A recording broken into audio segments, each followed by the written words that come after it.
Hi, everyone. My name is Monica Habia. I'm the author of Ghana, A Place I Call Home. It's a children's book. Today, I'm going to talk about my book and also share my writing journey with you. I'm going to leave you with 5 tips to get your writing journey started. So stay with me.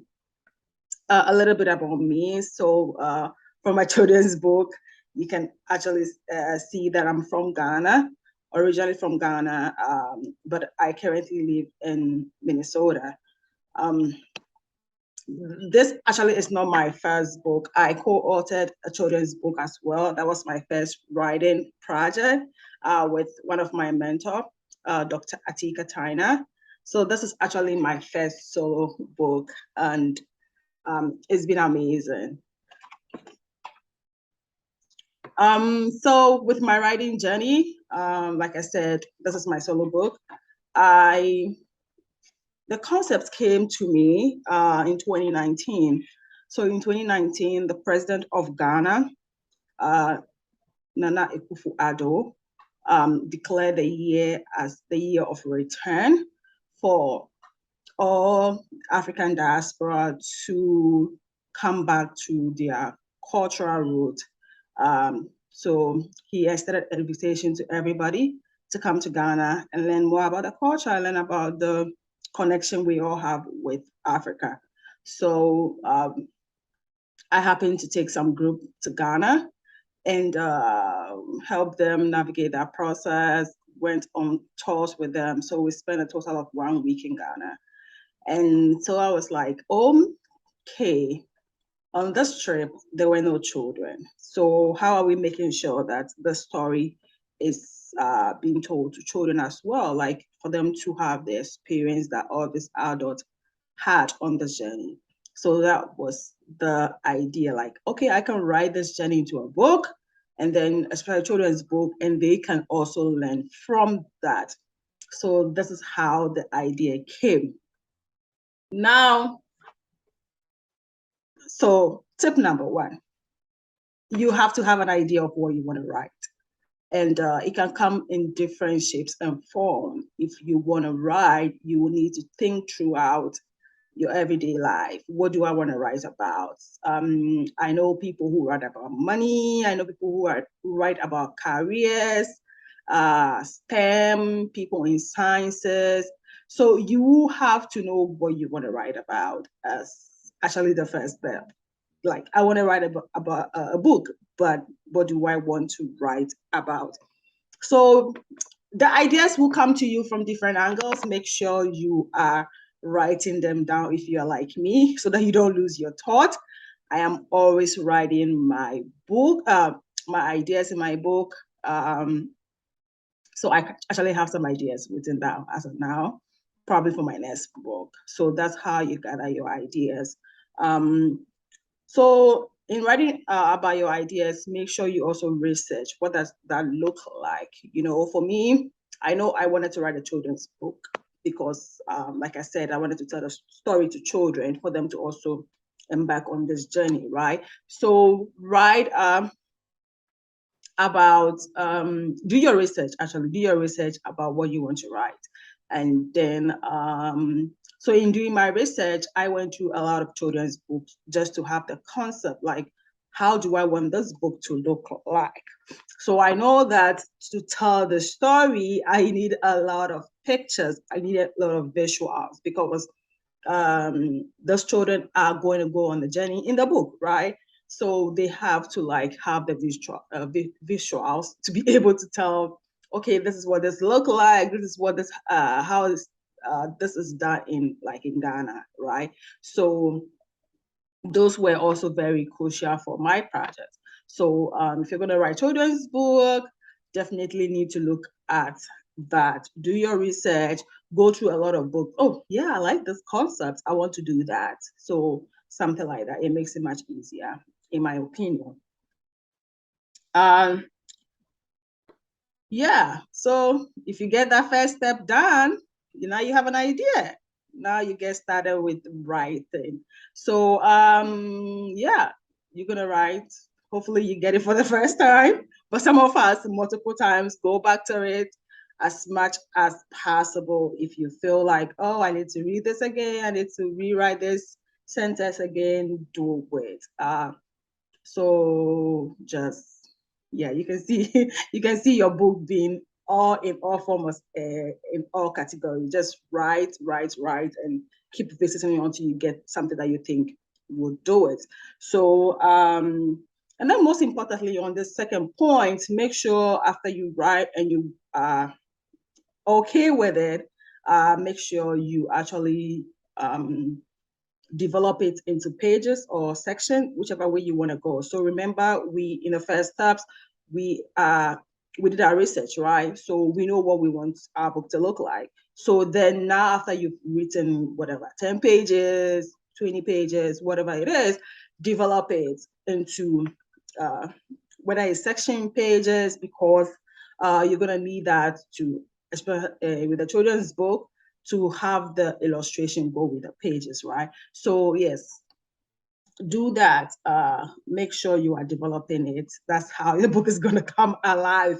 And then the reader is going to go like, oh yeah, this book is nice. So do that. Please do that. So that is the second tip. Third one, you need an illustrator if you are writing a children's book. In my case, I needed a very detailed illustrator. I needed somebody that can bring the story alive. I'm like, ooh, this is the market scene, right? This is, oh, is that the sea? Are people at the beach having fun? So all of this, I needed to make sure that my illustrator was bringing that and actually using a lot of colors to get the children interested and attracted to the book. So make sure you do that. If you need to have an illustration go with your story, make sure you get that. Very, very important. Now, the fourth tip is to have a professional editor look at your book, look at your story, look at your manuscript. Very important, because you don't want to be like, hey, I got this, but you want somebody to check it out for you, right? And make sure that there's a second eye that's looking through everything. Why don't you say it this way? And then maybe you look at it and like, oh, if I said it that way, it would make it much interesting. So that is always a step you don't want to miss in your writing journey. You are doing that. Very, very important. Now, the fifth tip, of hopefully the last one, is to get your work published. So now you have an editor look at your book. You think your book is ready to go to print. So in today's writing world, you can self-publish. You can look for a publicator to do that for you. So here's where I talk about my book. My book was published through the Planting People Growing Justice publication press, based here in St. Paul in Minnesota. So for me, that's how the route I went to. And actually, you can also enter into a writing competition. So the Leadership Institute, which is with Planting People Growing Justice, runs a writing competition all year round.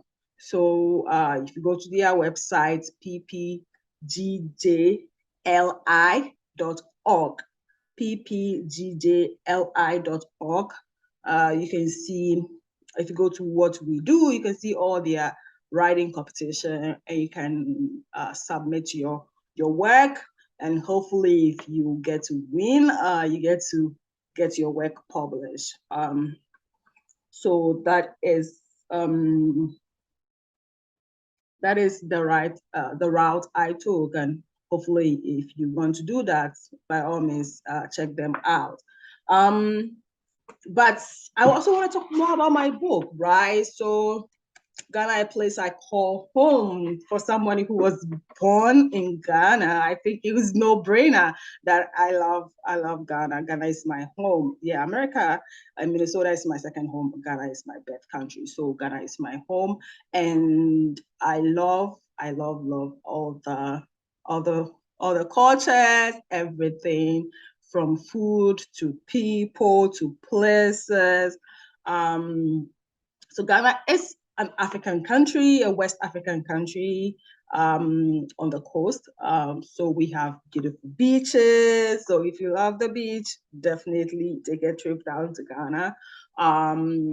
Also, Ghana also plays a very important role in history when it comes to the transatlantic slave trade. So we have at least 40 or more forts and castles where the slaves went to. One of the popular ones I talked in my book is the Cape Coast Castle. So when we took people on the journey to Africa, to Ghana, they went to that castle. You learn more about the history, about slavery, and all of that. So I told that story too. I like the vibrant economy in Ghana. So if you go to Ghana, you can see the economy running 24/7. The women, the men, the young men, young women on every day doing their work to make their lives better. So there's also that part in my book, and also there is the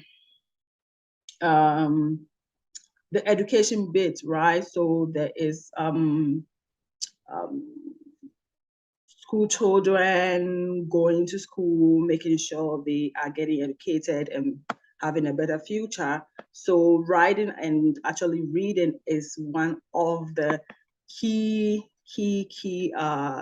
educational pillars that we have in Ghana. And my journey as an author is to contribute to that. So there's more books to come for sure. And I like being children's book author because of the journey that it takes a child, right? So even for children in Ghana who haven't been to some of the sites that I describe in my book, they are like, oh, we've heard about this place, but we have never been, right? Because of the geographical location and the distance. So, but yeah, they can go through my book and be able to visualize what that looks like, right? So has been an honor to do that, and most importantly, to also reach the diasporan kids, right, all over the world through this book, where they are like going on this journey and having a connection with their roots and their culture. So for me, that has been a very, very beautiful journey. And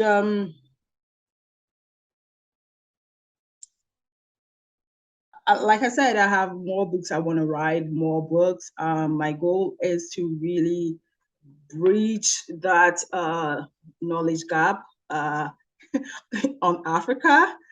So my first children's book, I should have brought a copy, but my first children's book is Amazing Africa, that I co-authored with my mentor, like I mentioned before, Dr. Atika Taina. And the goal of that book was to go through all the alphabet. So it's Amazing Africa A to Z. So with each alphabet, we try to talk about something that it represents in Africa. So B for the beaches and all of that, and beautiful history on the continent. So with it, that we make sure we cover it from the West Coast to all the way to South Africa and all of that. So it's been a very, very fulfilling journey for me that I'm able to do that through books, right? Because for sure, there are 54 countries in Africa. I have never been to all of them,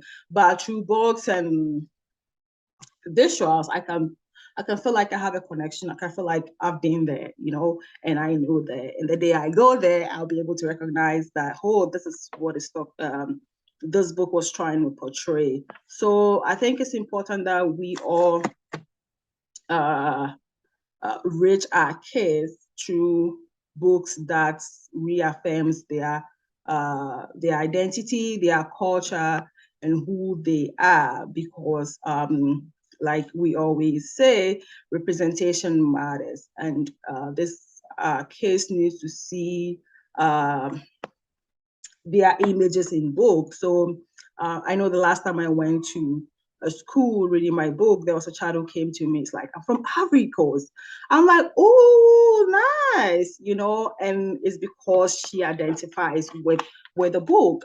Yeah, even though the book talks about Ghana, but it also talks about identification with our culture. So she was like, yeah, my parents, and we all come from Ivory Coast. So that was, you know, the connection was right there. We talk a little bit more, and she speaks French. I'm like, oh, look at you, girl. So we going to the schools, that takes me to that point, going to the schools, bringing these beautiful books and other books that I lay my hands on, reading to the kids and having them just soak in the book and the culture and all the knowledge that comes with it has been very, very beautiful. And if you want to write that book, if you want to start that journey, I think you should. This is your sign. You have these 5 tips where you can embark on your journey. And also,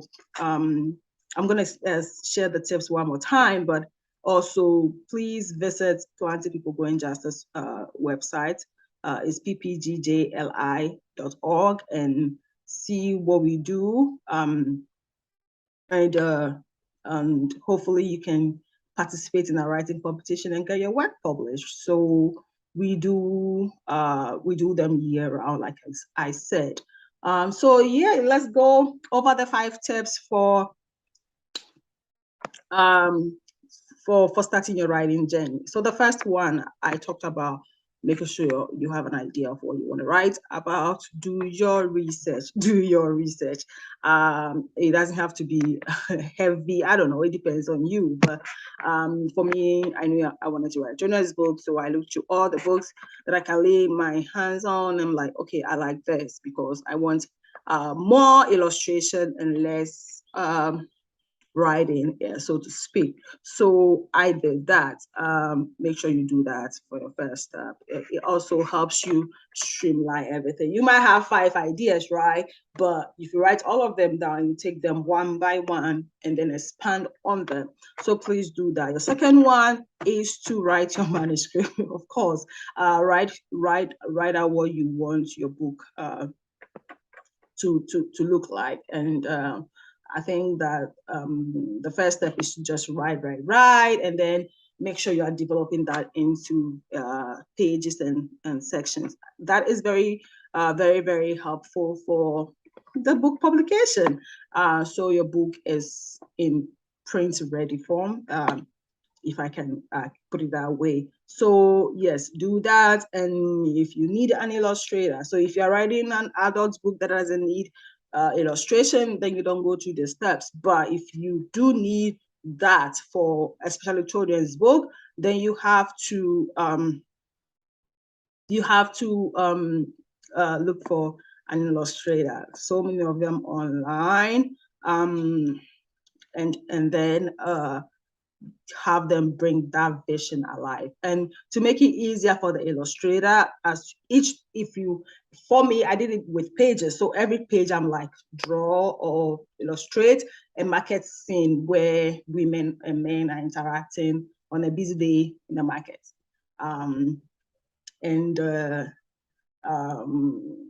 Give the illustrator an idea. For me, I knew that was more of a big market, open space compared to malls, because the the culture in Ghana is more in the open book market space. So that's what I wanted the illustrator. So give specific instructions of what you want the illustrator to do for you, right? To bring that. And then for sure, make sure the pages and the illustrations are matching. So that's how I did mine. So each page on the left side and on the right side, the illustration that goes with the page. Very super important for kids to be able to, as they are reading, they are looking at the images and like, oh, okay, this is what this look like, right? Yes. So those very detailed. I know one of my pages, I'm like, draw grandpa at the beach sipping on coconuts, right? Coconut drink. So I make sure I get the illustrator image idea of what that looks like. So so the illustrator can create something out for you. Because it's very important that you do that. That would really bring the story alive. And the fourth one is to have an editor look at your work. Super, super important. I don't think I need to stress that. This, again, you need to have someone look at your work, make sure that everything is good to go. Because if you have your work ready, you can get it published anytime you, okay, let me get this work published. I have this ready to go. Then the fifth one is to get your work published. So you write, go to all of the stages, and then you get your work published. We need those stories to come alive. We are all ready to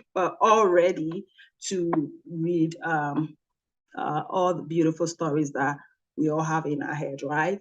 And those stories need to come to inspire people, to tell the story, very, very important stories, and to keep the reading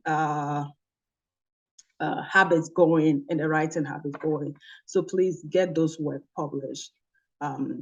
So thank you for tuning in. I'm gonna do a separate video where I'm reading my book.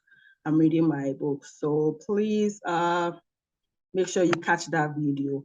Also, to get a copy of my book and all the book from the Planting People Growing Justice Press, please go to ppgjbooks.com, ppgjbooks.com, and get a copy of my book. There's so many other books that we have published to the press, so that you support the work that we are doing. Also, to keep the reading culture going. So thank you so much, and hope to see you in my next video. Bye-bye for now.